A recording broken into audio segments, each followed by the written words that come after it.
professional development program, which we call Teachers on the Leading Edge.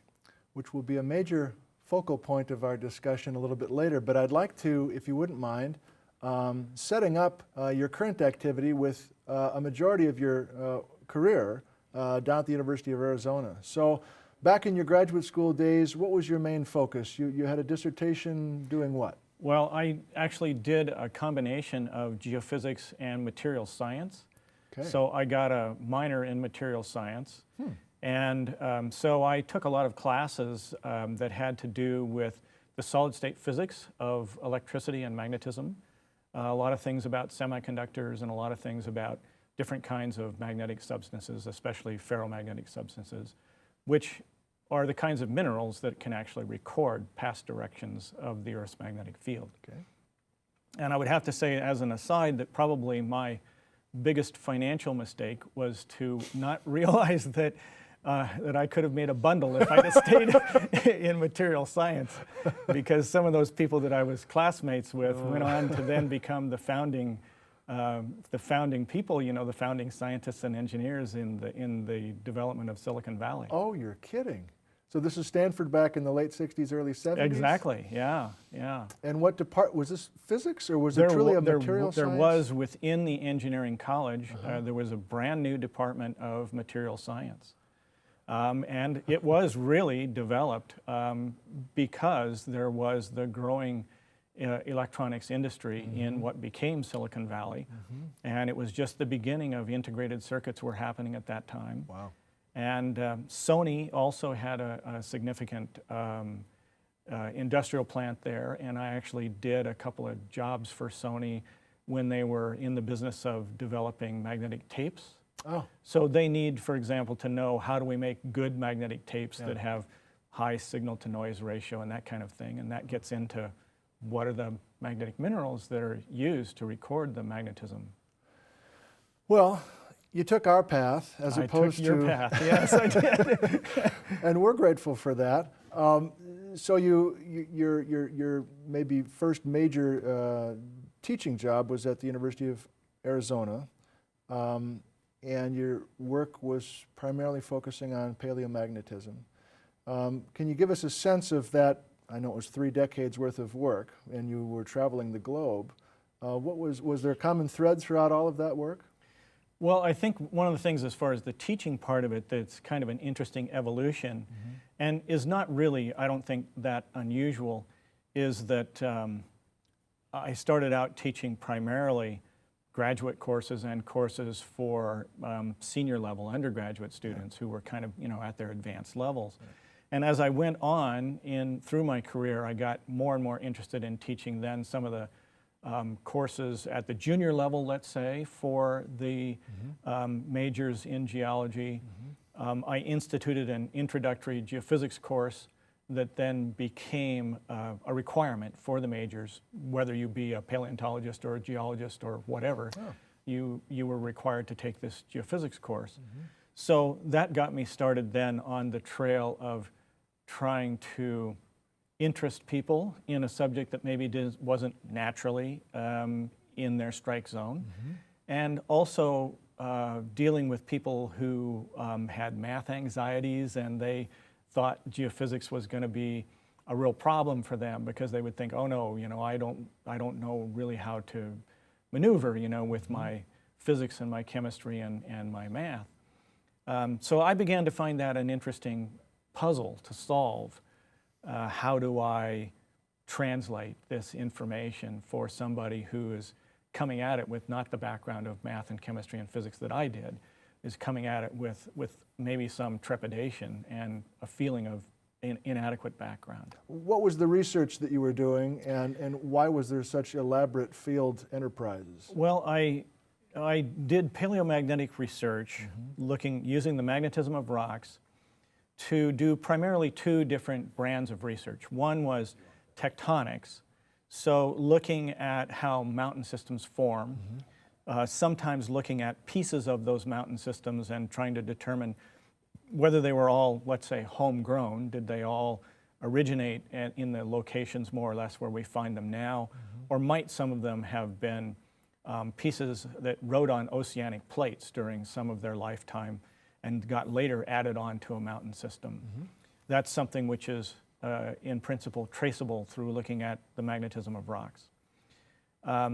Another kinds of things that I would look at is large mountain systems like the Andes, for example, and you look at any map of the Andes and you notice that there's a big curvature to the Andes, and it turns out that part of that curvature was original and part of it has been enhanced by the continent being sort of squished in around what's referred to as the Bolivian orocline.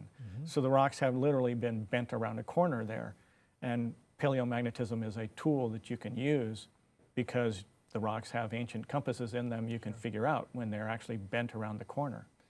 So that required then 8 field seasons, I believe, that I did in Bolivia, in different areas of Bolivia.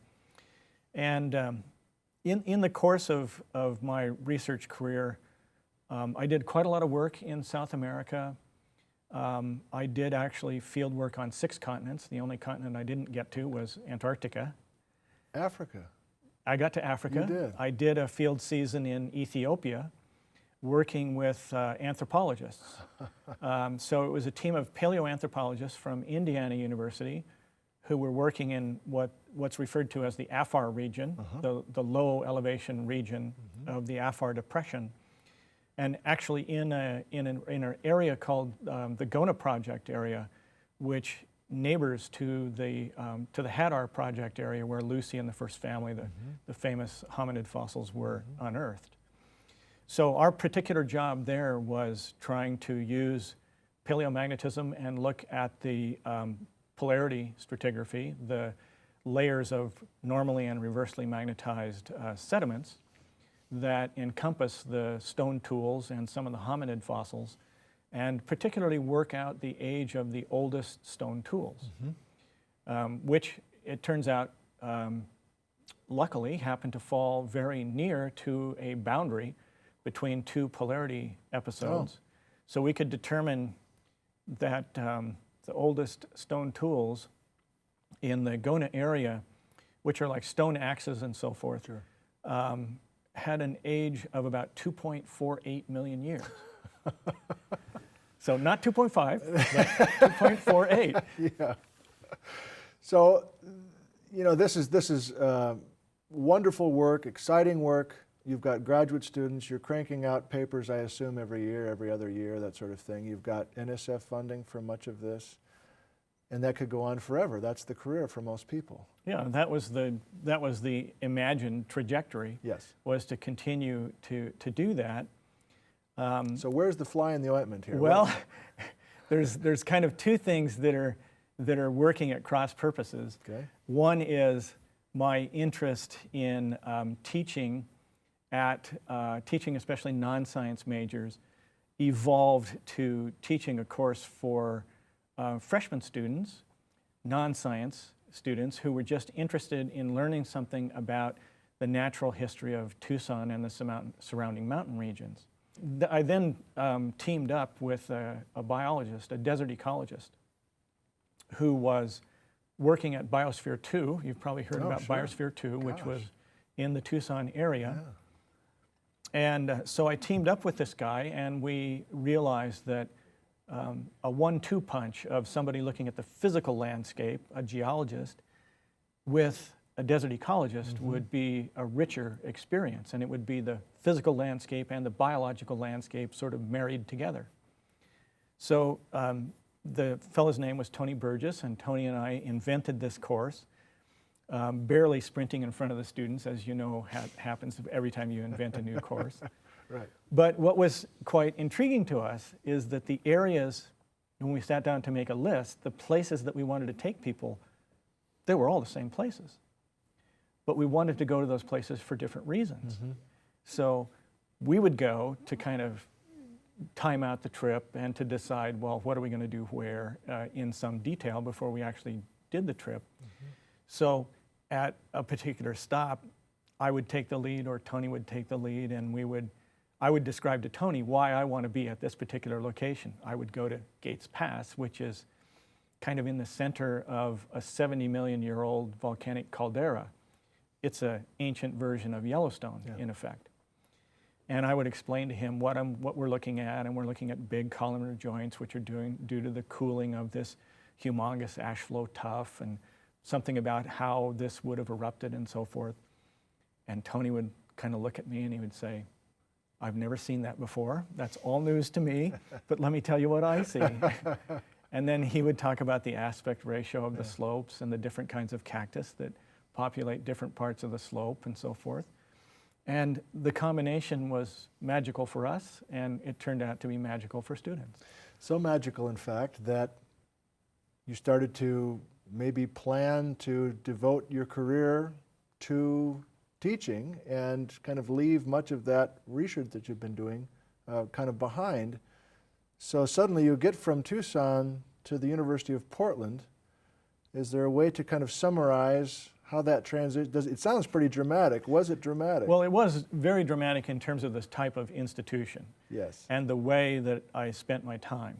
So maybe to fill in a little bit of the story of my research career, I'm a physically active person, and I loved the physical challenge of fieldwork. I actually liked it when we would think up a project that would be in a really physically challenging place. And as that went on, it kind of evolved that I sort of specialized scientifically in long, physically demanding field seasons in remote areas of the Third World. And the more remote it was, the more intriguing it was to me. Excellent. So this ended up being lots of field work in Bolivia, quite a bit of field work then in 2 field seasons in Nepal, a couple of field seasons in the northern portion of the Tibetan Plateau and so forth. Anybody over to the age of about 45 will know that things that sound like a great idea when you're 35 and you're barely able to do when you're 45, when you get to be 55, you're kind of thinking, whoa, wait a minute, I'm not sure I can do this forever. So there was that aspect was kind of playing into it. I was also finding even though I was still getting plenty of research money, it was becoming more competitive and more difficult to get. So the treadmill was still running and my laboratory was still running, but I felt like I was actually pedaling a little faster on the treadmill in order to just keep the wheels going in the laboratory. So the combination of just kind of looking at the physical aspects would tend to indicate, well, there's an end game here, and I don't know how far it is in the future.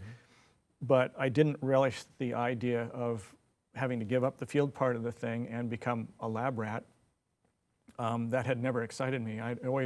The field work part of it, and actually being there, collecting the samples, working in team with other geologists, watching them do their job, that kind of thing is the kind of environment that I enjoyed.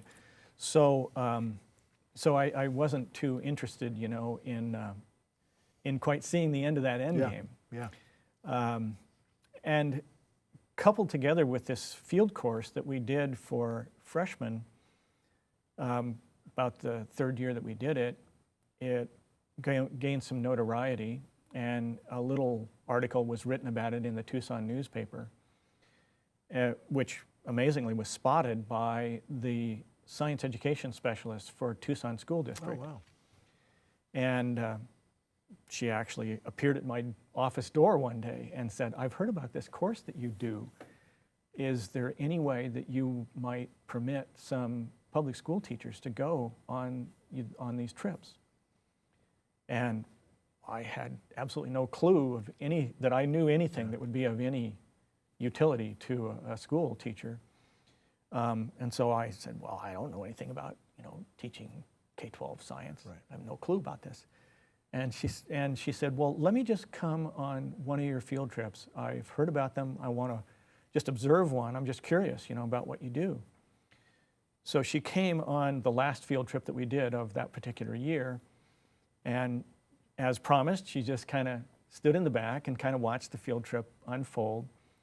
And at the end of the day, she came up to us and she said, you have no idea the power of what you guys did in the hands of a good middle school teacher of earth and environmental science.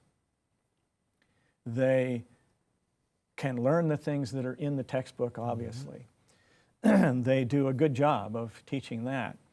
But what they can't do is they don't know how to connect that with the geology locally, because they don't know what the geology locally is. And it suddenly occurred to me that that was exactly right. You and I can go any place we want to in the world. We can, we could move to Zurich tomorrow. And we would get curious about the geology around Zurich, and we could probably find the 2 or 3 professional papers that are written about it and so forth, and we could read those. Something written by a PhD for a PhD geologist to be able to digest. And within a few weeks, we could understand what the local geology is about.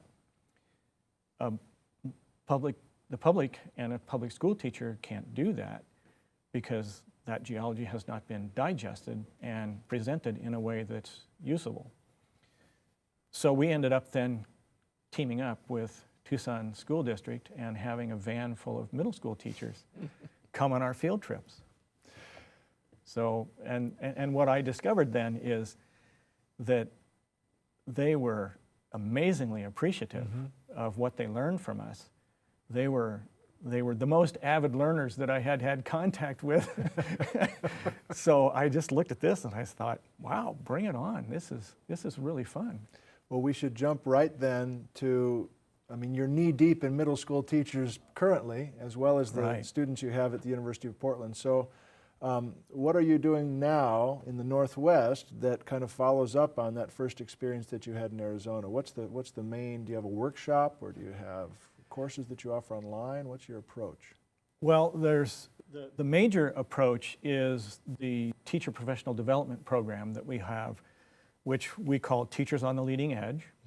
The name derives from the fact that the Pacific Northwest is on the edge of the North American tectonic plate. Clever. And in effect on the leading edge of it, in that we are on the edge which laps over the top of the subducting Juan de Fuca plate, which is under our feet here by probably 100 kilometers or so. Okay. And also then with the dual meaning that we hope that teachers who come into our workshops will then learn about the geology and geological hazards of the Pacific Northwest and be leaders then, of course, in their field.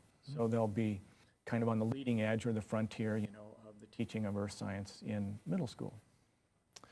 Where do you start? So you show up in the University of Portland. You don't have professional ties, I assume, to the K through 12 scene in the Portland area or Washington State. So how do you get an audience? How do you grab these guys? Well, I wanted to know that I wasn't just making this up in my head, imagining that there was a niche, and then do this massive professional change and then find out that I was wrong. So it turns out that my younger sister is a consultant in K-12 education. She works in service learning, and she had done a lot of work with people in Educational Service District 112 in Southwest Washington.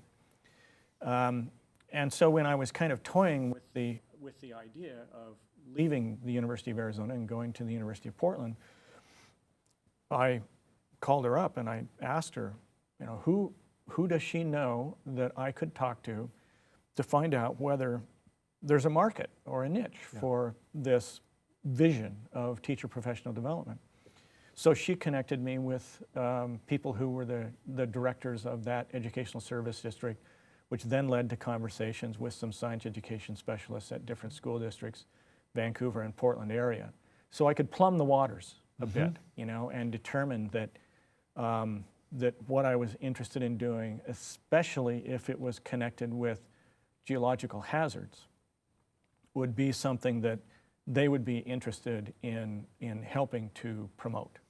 And we got a little bit of seed money from some people that I knew at the National Science Foundation who were intrigued with the idea of a geophysicist making a big career change into geoscience education. Sure, I'm sure your track record was strong with them from your geophysical work. And they, working in geoscience education, had seen that, had felt a need for there to be more people with a geophysical background becoming involved in geoscience education. Okay. So they essentially gave me a small grant to do a strategic planning workshop, literally within weeks of when I moved to Portland. So let's use a recent example. There was a spectacular and sad 8.8 magnitude quake off the coast of Chile.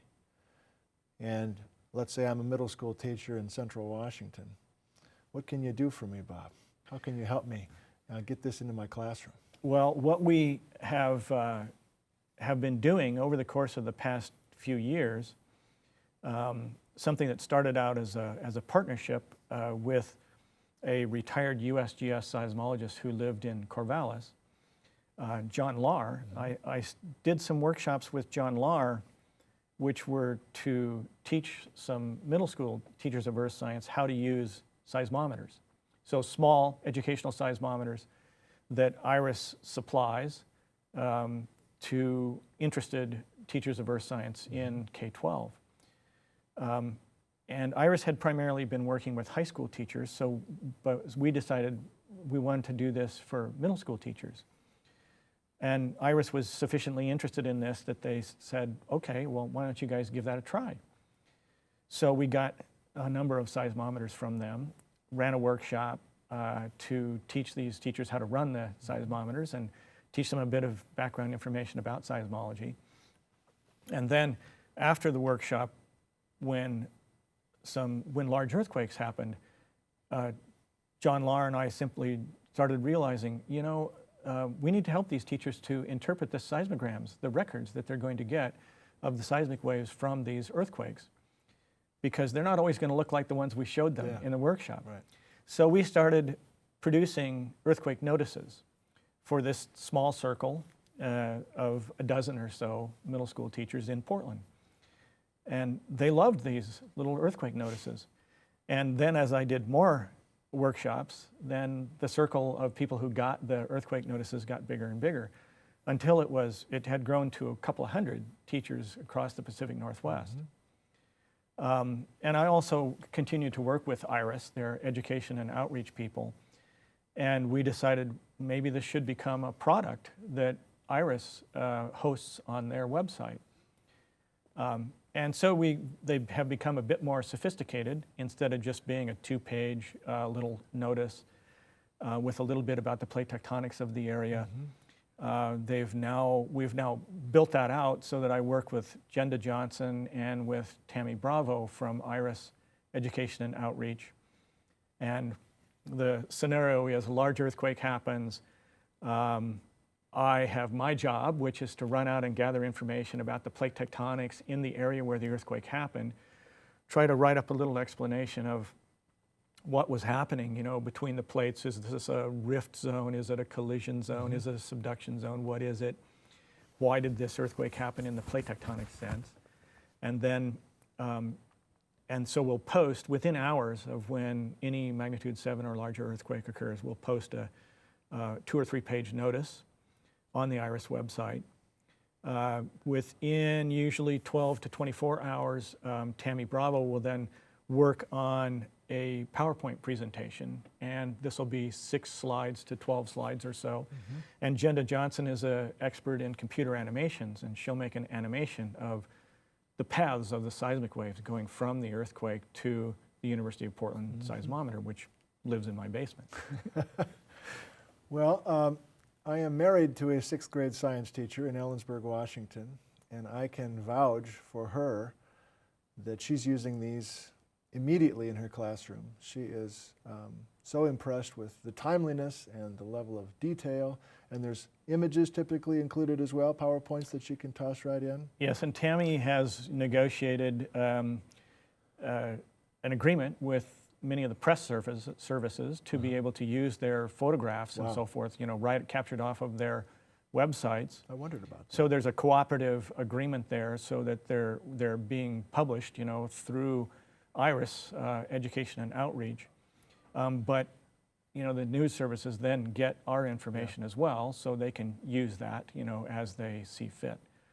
So we can very quickly get high quality images from the news services. So if we have a viewer who is a K through 12 person who teaches earth science, they're not aware of this program, they're not aware of how to get this information, is there a website that they could go to get these animations quickly for their classes? They can quickly go to the IRIS website, and that's literally IRIS. If you just Google on IRIS Teachable Moments, then you'll pull up the page on the IRIS website, which is part of their education and outreach sector of their website, called Recent Earthquakes Teachable Moments. Well, it's outstanding work. You're a real inspiration. I wanted to have you on here because we normally have research faculty doing great work, but to be honest, it sometimes seems kind of in a small community that information doesn't get out there very much, and this is a very effective way to get this information out to these middle school teachers who are then getting it out to, of course, the population in the Northwest. So I personally thank you for doing that work, and I hope it continues. And I also thank you for coming on the program today, Bob. Most enjoyable. Glad to be here. Great. Well, folks, that's another installment of Central Rocks, the geology program here taped at the campus of Central Washington University. I thank you for tuning in today, and best of luck to you.